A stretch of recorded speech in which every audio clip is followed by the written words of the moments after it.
Bem-vindos a uma jornada épica ao Cretáceo Superior, há cerca de 76 a 66 milhões de anos, quando a Terra era dominada por algumas das criaturas mais impressionantes que já existiram, os ceratopsídeos. Esses dinossauros herbívoros, conhecidos por seus chifres, escudos cervicais ornamentados e corpos robustos, habitavam as florestas, planícies e deltas de Laramídia, a porção oeste da América do Norte, separada por um vasto mar interior. Com crânios que podiam ultrapassar 2,5 metros e corpos que rivalizavam com elefantes modernos, os ceratopsídeos eram verdadeiros titãs do seu tempo. Neste documentário, exploraremos os 10 maiores membros dessa família, do menor ao maior, mergulhando em suas características, estilos de vida e o mundo que os moldou.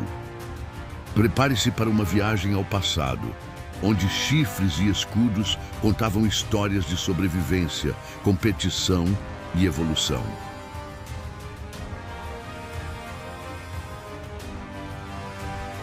Nossa lista começa com o Einiosauro procurvicornis, um ceratopsídeo de tamanho respeitável que habitava as planícies aluviais de Montana.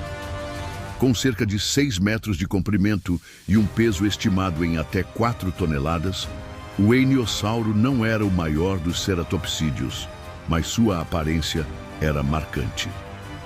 Seu nome, que significa lagarto com chifre curvado para frente, reflete seu chifre nasal distintivo, que se projetava como um gancho ou abridor de latas, uma característica única entre seus parentes. O Einiosauro vivia em um ambiente de planícies abertas, com rios sinuosos e vegetação densa de samambaias, cicadófitas e coníferas. Seus fósseis, encontrados na formação Two Medicine, sugerem que ele vivia em manadas, uma estratégia comum entre o Centrosaurini para proteção contra predadores como o Daspletossauro. O escudo cervical do Einiosauro era relativamente curto, mas adornado com espinhos curvos que provavelmente serviam para exibição sexual ou identificação dentro do grupo. Imagine um grupo de Einiosauros movendo-se pelas planícies, seus chifres curvos refletindo o sol poente enquanto competiam por parceiros ou defendiam seu território. A função do chifre nasal curvado é objeto de debate. Alguns paleontólogos sugerem que era usado em confrontos intraespecíficos, como empurrões ou lutas de chifre, enquanto outros acreditam que sua forma era mais decorativa, atraindo fêmeas ou intimidando rivais. Seus dentes, organizados em baterias dentárias com centenas de unidades, eram perfeitos para triturar plantas fibrosas, permitindo que o Einiosauro explorasse uma ampla gama de vegetação.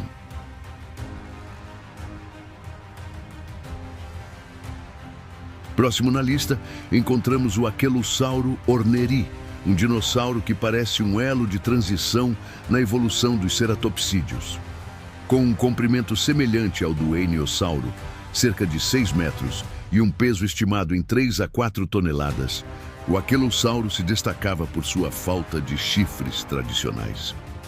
Em vez disso, ele possuía bossagens ósseas, protuberâncias robustas, acima dos olhos e no nariz, que provavelmente eram usadas para empurrar rivais em disputas territoriais ou de acasalamento. O nome Aquelossauro faz referência a Aquelos, um deus fluvial da mitologia grega que perdeu um chifre, refletindo a substituição de chifres por bossagens nesse dinossauro. Encontrado na mesma formação Two Medicine que o Einiosauro, o Aquelossauro compartilhava um ambiente de planícies úmidas, onde enfrentava predadores como o Albertosaurus. Seu escudo cervical, ornamentado com pequenos espinhos, era menor que o dos casmosauríneos, mas igualmente impressionante, sugerindo que a exibição visual era crucial em sua ecologia.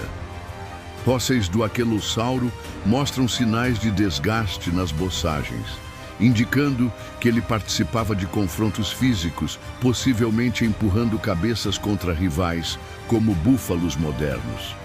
Sua dieta, composta por plantas duras como samambaias e coníferas, era processada por baterias dentárias altamente eficientes, permitindo que ele prosperasse em um ambiente competitivo.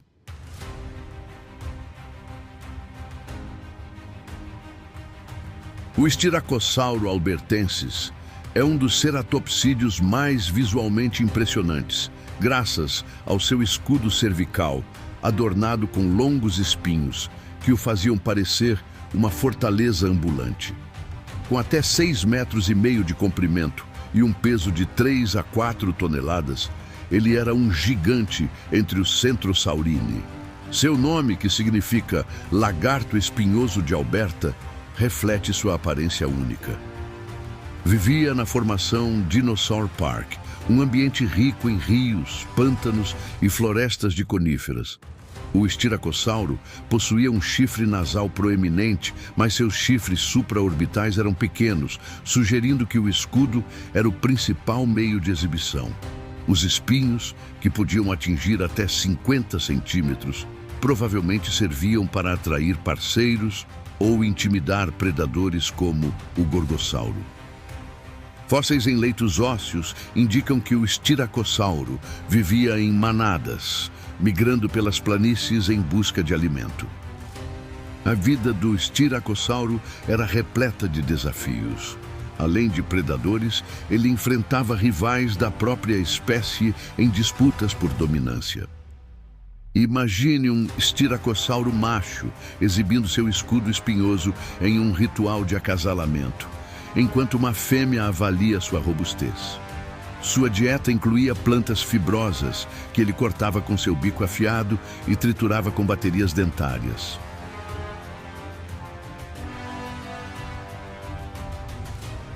O Centrosauro apertus, cujo nome significa lagarto pontiagudo, era um ceratopsídeo robusto, com até 6,5 metros de comprimento e 4 toneladas.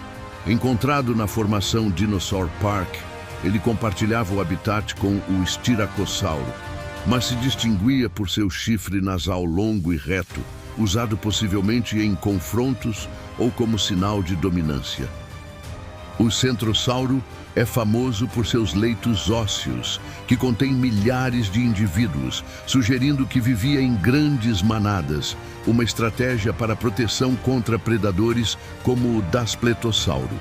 Seu escudo cervical era curto, mas decorado com pequenos espinhos e ganchos que variavam entre indivíduos, indicando dimorfismo sexual ou identificação individual. A função do escudo provavelmente incluía exibição e, em menor grau, defesa. Viver em manadas oferecia vantagens, mas também desafios. Durante a estação de chuvas, as planícies aluviais de Laramídia podiam se transformar em pântanos traiçoeiros, e fósseis de Centrosauro sugerem que muitos morreram em inundações em massa. Sua dieta, composta por samambaias, cicadófitas e coníferas, era processada por suas baterias dentárias, permitindo que sustentasse seu corpo massivo.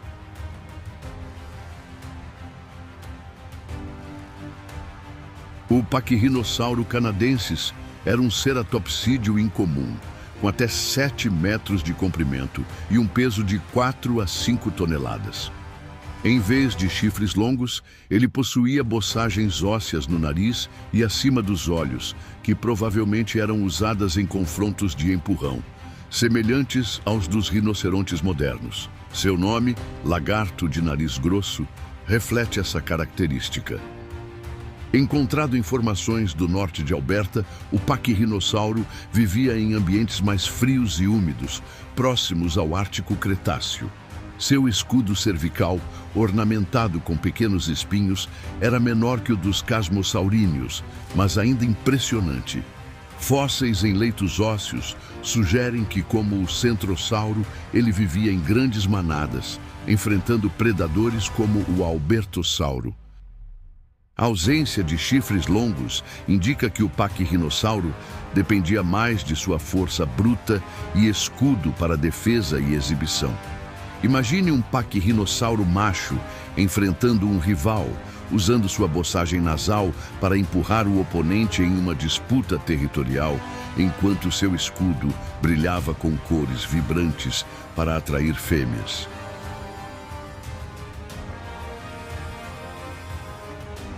Entrando no território dos Casmosaurini, encontramos o Casmossauro belli, um ceratopsídeo com até 7,5 metros de comprimento e 4 a 5 toneladas. Seu nome, que significa lagarto da abertura, refere-se às grandes fenestras, aberturas, em seu escudo cervical, que o tornavam mais leve, mas ainda imponente. O Casmossauro tinha chifres supraorbitais pequenos, sugerindo que seu escudo era o principal meio de exibição.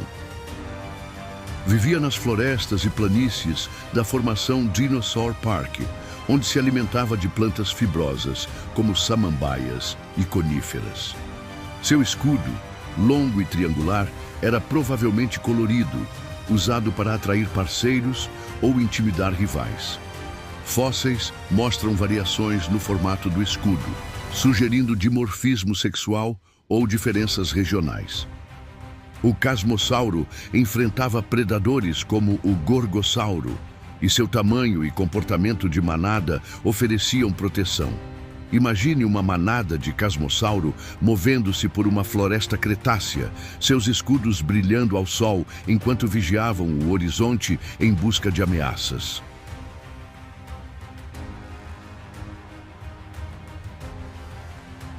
O Torossauro latus é um dos ceratopsídeos mais debatidos, com até 8 metros de comprimento e um peso estimado de até 7 toneladas. Seu nome, lagarto perfurado, refere-se às grandes fenestras em seu escudo cervical, que eram dos maiores entre os ceratopsídeos, podendo atingir 2,5 metros de comprimento. Encontrado na formação Hell Creek, o torossauro compartilhava seu habitat com o Triceratops e o Tiranossauro. Por um tempo, paleontólogos especularam que o torossauro poderia ser a forma adulta do Triceratops, mas estudos recentes, até 2025, indicam que são espécies distintas, com diferenças na estrutura craniana e no número de vértebras. O torossauro tinha chifres supraorbitais moderados e um chifre nasal pequeno, sugerindo que o escudo era sua principal ferramenta de exibição. Vivia em planícies aluviais, com rios e florestas esparsas, alimentando-se de plantas duras.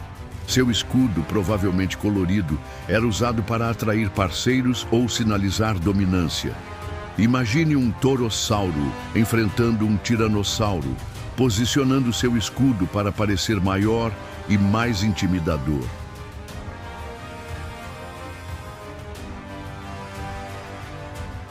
O Titanoceratops ouranos é um verdadeiro colosso, com até 8 metros de comprimento e um peso estimado de 6 a 8 toneladas. Descoberto na formação Fruitland, seu nome significa lagarto chifrudo titânico. Reflete seu tamanho impressionante. Inicialmente confundido com um Pentaceratops, foi reclassificado em 2011 como uma espécie distinta, com um crânio de cerca de 2,6 metros, um dos maiores entre os ceratopsídeos. O Titanoceratops tinha um escudo longo e fenestrado, semelhante ao do torossauro, e chifres supraorbitais moderados. Seu ambiente era composto por planícies costeiras com vegetação densa, onde se alimentava de samambaias e coníferas. O tamanho do crânio sugere que o escudo era usado para a exibição, possivelmente com cores vibrantes para atrair parceiros. Como predadores como o Bistarrieversor rondavam a região, o Titanoceratops provavelmente dependia de seu tamanho e comportamento de manada para proteção.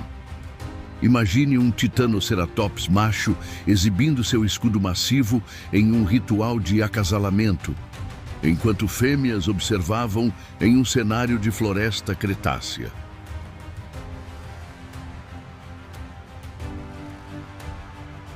O Eotriceratops cherinsularis, cujo nome significa lagarto de 3 chifres do amanhecer, é um dos maiores ceratopsídeos conhecidos, rivalizando com o Triceratops. Com até 9 metros de comprimento e um peso de 7 a 9 toneladas, ele habitava as florestas e planícies da formação Horseshoe Canyon. Seu crânio, com cerca de 2,5 metros, era ligeiramente maior que o do Triceratops, com chifres supraorbitais robustos e um escudo longo. O Eotriceratops vivia em um ambiente de transição entre planícies úmidas e florestas, enfrentando predadores como o Albertossauro.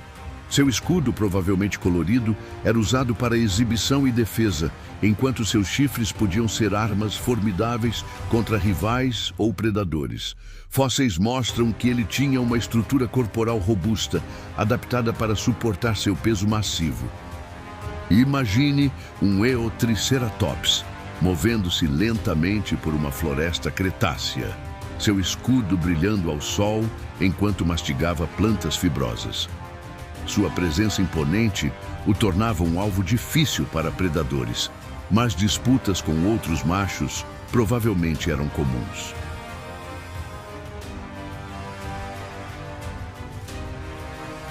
No topo da nossa lista está o Triceratops, o ceratopsídeo mais icônico e maior de todos, com até 9 metros de comprimento e um peso que podia atingir 10 toneladas.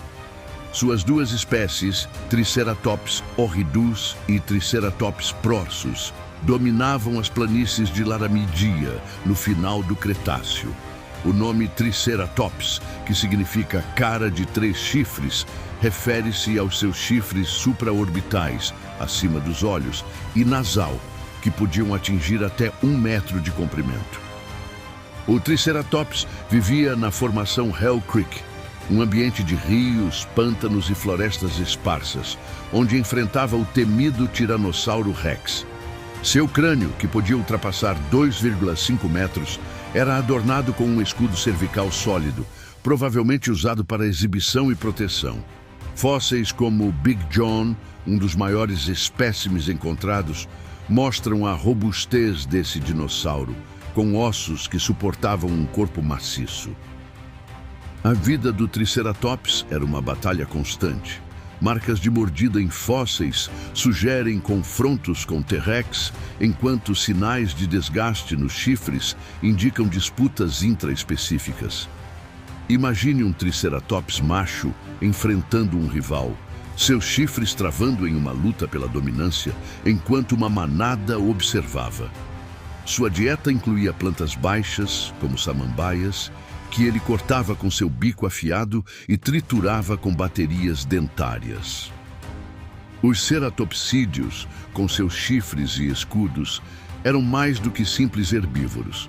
Eles eram símbolos de adaptação e diversidade, moldados por um mundo em constante mudança. Seus escudos coloridos e chifres impressionantes contavam histórias de competição, sobrevivência e beleza. Do Eniossauro, com seu chifre curvado, ao Triceratops, com sua presença imponente, esses dinossauros deixaram um legado fossilizado que continua a fascinar cientistas e entusiastas. Os leitos ósseos de Centrosaurus e Pachyrhinosaurus mostram que muitos viviam em manadas, enfrentando inundações e predadores juntos. Os escudos dos casmossauríneos, como Casmossauro e Torossauro, sugerem uma ênfase na exibição visual, talvez com cores vibrantes que rivalizavam com as aves modernas. O Triceratops, enfrentando o T-Rex em batalhas épicas, representa o auge da evolução dos ceratopsídeos, um testamento à força bruta e à resiliência. Enquanto o sol se punha sobre Laramidia, os ceratopsídeos caminhavam pelas planícies, seus chifres brilhando e seus escudos contando histórias de milhões de anos. Do menor Eniossauro ao gigantesco Triceratops, esses dinossauros eram verdadeiros titãs do Cretáceo.